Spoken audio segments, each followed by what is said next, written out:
என்னுடைய வாழ்க்கையில் நடந்த ஒரு நிகழ்வு உங்களோட பகிர்ந்துக்கிறேன்.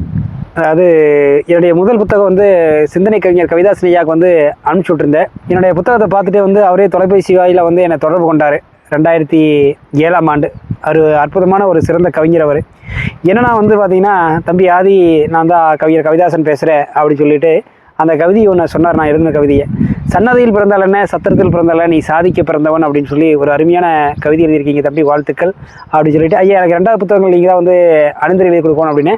சரிங்க அப்படின்ட்டு, "ஒரு கரூர் நிகழ்வுக்கு வர, அங்கே கொண்டாந்து கொடுங்க" அப்படின்னாரு. நேரு நான் அந்த அன்னைக்கு பார்த்தீங்கன்னா அவரோட நிகழ்வுக்கு நான் கரூரில் பஸ்ஸில் போகிறேன். அப்போ பார்த்தீங்கன்னா நான் எதிர்பார்க்கவே இல்லை. அந்த விழா நடக்கிற இடத்துக்குமே அந்த பஸ் ஸ்டாப்புக்கு பார்த்தீங்கன்னா ஒரு 3 கிலோமீட்டரு. சரி நான் பஸ்ஸை பிடிச்சி போயிடலாம், இல்லை ஆட்டோ வச்சு போயிடலான்னு இருக்கும்போது பார்த்தீங்கன்னா அவரோட டிரைவரோட நம்பரை கொடுத்து வந்து அந்த விழா நிகழ்வுக்கு வந்து என்னை கூட்டிகிட்டு போனார். மிகச்சிறந்த ஒரு அற்புதமான மனிதர். இவ்வளவு எளிமையாக வந்து பார்த்தீங்கன்னா அறிமுகமாகிற அப்போ தான் முதல்ல தொலைபேசியில் மட்டும் தான் நான் பேசியிருக்கிறேன். ஆனால் பார்ப்பதற்கு முன்பே மிக எளிமையாகவும் அற்புதமாக வந்து பழகக்கூடிய ஒரு நபராக இருந்தது. எனக்கு அந்த வண்டி அனுப்பிச்சுட்டு என்னை கூட்டிகிட்டு போனது மிகப்பெரிய ஒரு ஆச்சரியத்தையும் ஆனந்தத்தையும் தந்தது. இவ்வளோ ஒரு எளிமையாக இருக்கக்கூடிய மனிதரை வந்து நான் சந்தித்தது ரொம்ப பாக்கியம். ஆகஸ்ட் 29ஆம் தேதி இன்றைக்கு அவருக்கு வந்து பார்த்திங்கன்னா பிறந்தநாள்.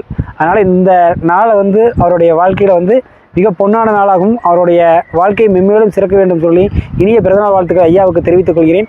அவர் பல கவிதை எழுதியிருக்கார். எனக்கு ரொம்ப பிடிச்ச ஒரு கவிதை என்ன அப்படின்னா, "நேற்று என்பது உடைந்த பானை, நாளை என்பது மதுமேல் பூனை, இன்று என்பது கையில் உள்ள வீணை" அப்படின்னு சொல்லி, எந்த ஒரு நாளாக இருந்தாலும் அது கையில் உள்ள வீணையை போல் வந்து இனிமையாக வந்து பண்ணிங்க அப்படின்னா ஒவ்வொரு நாளும் மிகப்பெரிய ஒரு வெற்றியாக தான் அப்படின்னு சொல்லி ஐயா பல நிகழ்வுகளை சொல்லியிருப்பார். அந்த வகையில் நான் ஒவ்வொரு நாளும் இனிமையாக்கி சிறப்பாக வந்து செயல்பட்டுருக்கிறேன். ஐயாவுக்கும் இந்த நாளில் இனிய பிறந்தநாள் வாழ்த்துக்களை தெரிவித்துக் கொள்கிறேன். அன்புடன் ஆதி, காங்கயம். தொடர்ந்து என்னுடைய சேனலை பாருங்கள், சப்ஸ்கிரைப் பண்ணுங்கள். நன்றிகள் பல.